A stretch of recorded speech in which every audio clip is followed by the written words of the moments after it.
I don't know if this is it, but it has to be it. And I was home alone and he was an hour away and I started freaking out.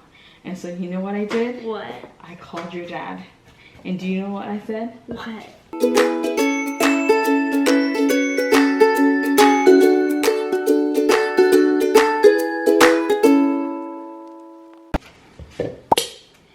It's right here. Oh, okay. I guess you're right. Making the oats. I see it anyways. Right here. 2 cups of all-purpose flour.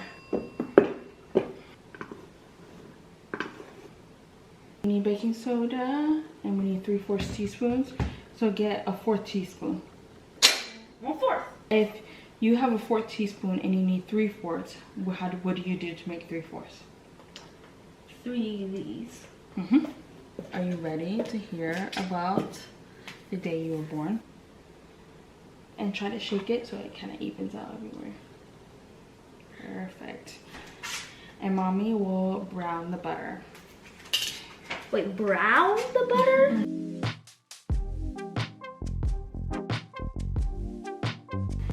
I just know that when you're baking and it calls for brown sugar, you pack it in. It's starting to brown, so I'm going to. Oh yeah. I got it here. You do the 4th, and then I will start. Okay. Since you pack it, it kind of like makes a miniature sand castle. Yeah, it does. You are my first baby. Do you know what that means? It means that I'm an old kid when I was first born. You were only kid when you were first born, and so. Oh, it's starting to brown. This is hot. This is hot. You were my first baby, so I knew nothing about delivering babies. You were basically like my first experiment in having babies. If we're talking about science, you know how you like science. That was the first experiment of delivering babies for mommy. It was an intense time giving birth. And everything that I wanted to happen obviously did not happen. which is how motherhood happened with you especially. Everything that I thought like I wanted a certain way with you, it turned out to be the opposite, but it also turned out to be beautiful as well. So you wanted me to have a small head? If I could have prayed for something like that and it could have happened, that would have been really nice.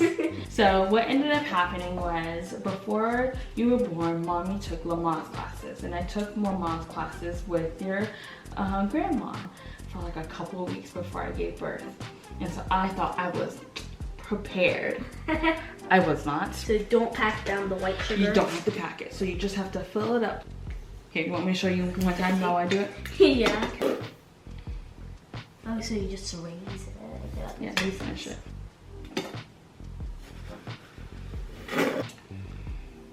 Pour it in, pour it in, pour it in.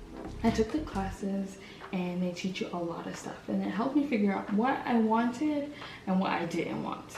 So like one of the things I didn't want was an epidural, which is medicine that they put in your back so that it doesn't hurt as much. I wanted to labor at home as much as possible. That was one of the things I did want. I also did not want to be touched. The Lamaze classes were very helpful. It prepared me a lot, and it prepared me as much as it could, because what the ultimate preparedness was actually going through it. And so even though it helped me a little bit with you, it definitely helped me a lot with your siblings. Then came the very end of the pregnancy, which was the last 2 to 3 weeks. Mommy has very long predominal labor, I think that's what it's called, which means your body is getting ready to like give birth. But mommy, some people only need a couple of days or a couple of hours and then they give birth. I have very long, it takes me a really, really long time.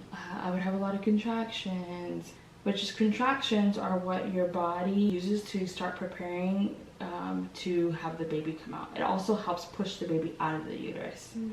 So contractions tighten around the baby and it helps push the baby down and out, and be very regular and often. So during that time, I'd be like, it's time to have a baby.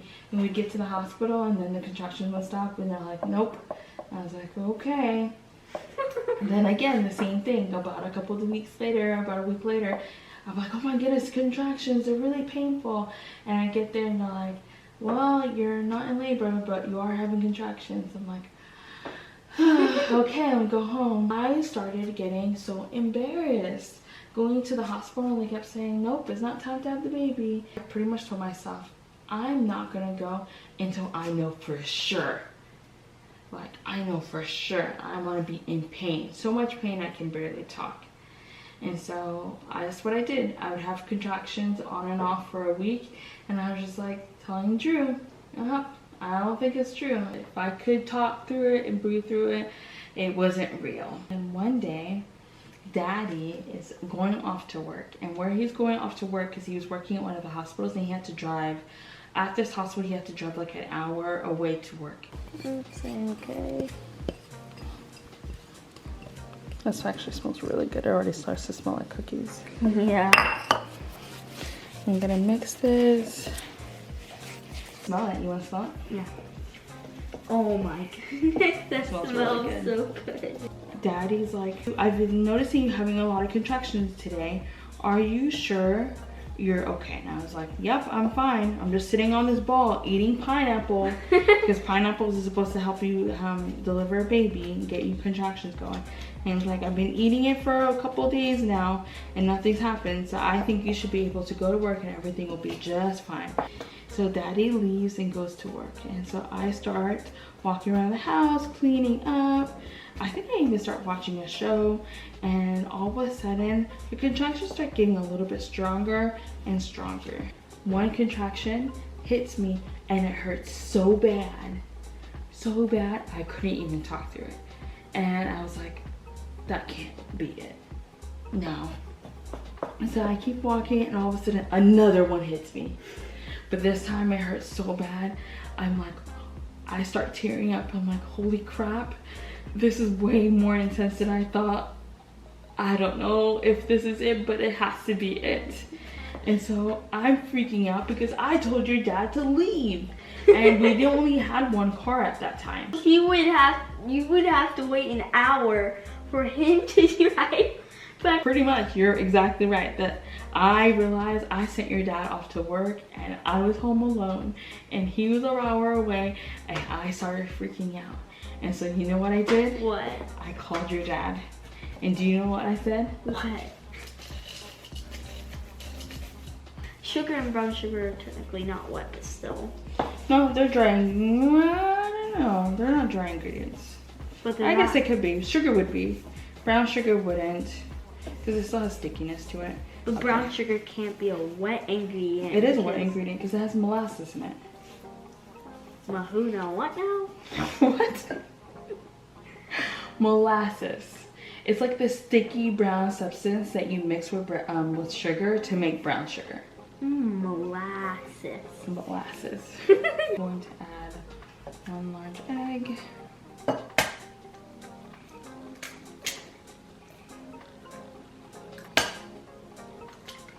It's white. Oh, no.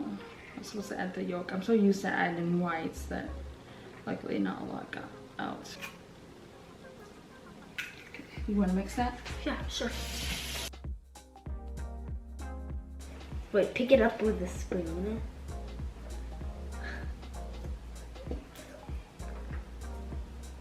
It's so satisfying. You're such a goober, you know. What do you think? We should put it in this one or this one and this one? This one, that one. I think so too. Pour a little bit. Toxic sludge in. It's not toxic sludge. There we go. You think you got it? It's not easy, huh? Maybe. Want mommy's help? Why not? Yeah. Hold on. It's just a clump of brown sugar. What did you think it was? I don't know. A raisin? You were talking to Tiger, and so Tiger loves like oatmeal raisin cookies. Like, she absolutely loves them. And Panda and Badger are like, no, those are the worst. Only you like raisins, Tiger.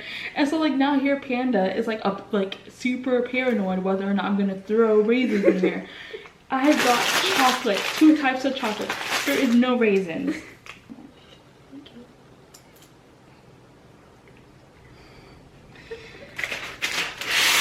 I called Daddy and I said, it's time. This hurts so bad.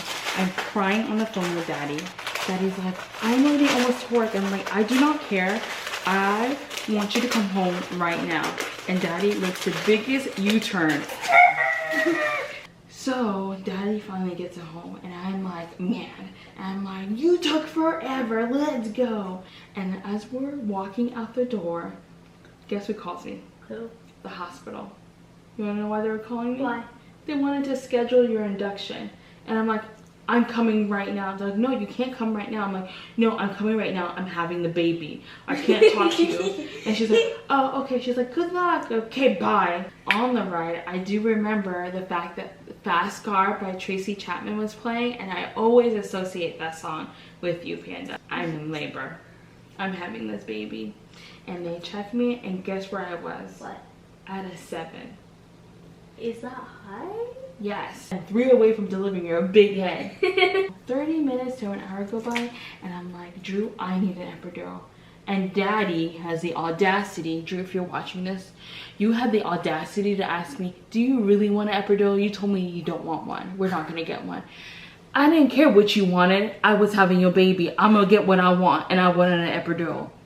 I got an epidural and it did give me pain relief. I finally felt good. I was like, oh my goodness. I loved it. It was great. I didn't feel anything. It wasn't as painful anymore. And we sat and we waited until I got to a 10. Doctor's like, you haven't got to a 10 yet.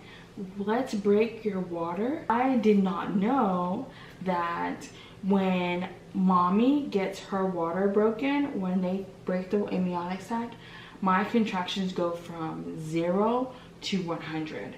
And so even with the epidural, boy, was it not fun. The doctor breaks my water and the 2 student nurses are behind the doctor. And as soon as he breaks my water, one of the nurses go, you had pooped. There's meconium in the amniotic fluid. And so that was just a level of extra precaution that they needed to take while mommy was delivering the baby. They broke my water and I said, well, we only have so much time before you're gonna have to deliver the baby. So we're gonna give you this amount of time. Likely you're almost at a 10 and hopefully you get there soon. And we're gonna have to push the baby out really fast so that we can check on the baby. I think this is pretty much as many cookies I'm gonna do at one time anyways. As soon as it was time for pushing and to push your big head, the epidural wore off. And so it was a lot more painful than even the contractions. And there was a couple reasons for that. You had a big head. You were like 98th and 99th percentile. You were a huge baby. Wait, what? And now I'm gonna warn all your sisters when they're looking to marry somebody, make sure they don't have a big head. But also, you were sunny side up. Babies, when they're being born, they're supposed to come out this way. But you sunny side up came out this way, looking at the world and everybody. My body took over and started pushing, and I essentially started pushing it as well. And so between my body literally trying to expel you out and me making the effort to also push you in between those as well, I finally delivered my 8 pounds, 14 ounces baby boy. And boy, was it rough. Just in the hospital, I had 16 to 18 hours of labor. It was rough. It was worth the 250,000%. Super worth it. Do you want a cup of milk? Sure. Right. Really good. That is my birth story of delivering Panda, my first time ever giving birth. Obviously, even though it may sound crazy, it wasn't that bad because I have 5 kiddos and I go on to have lots of kids after him. I'm so glad that you are here on this journey with us. I'm grateful for every single one of you. Please remember to like and subscribe, and bye.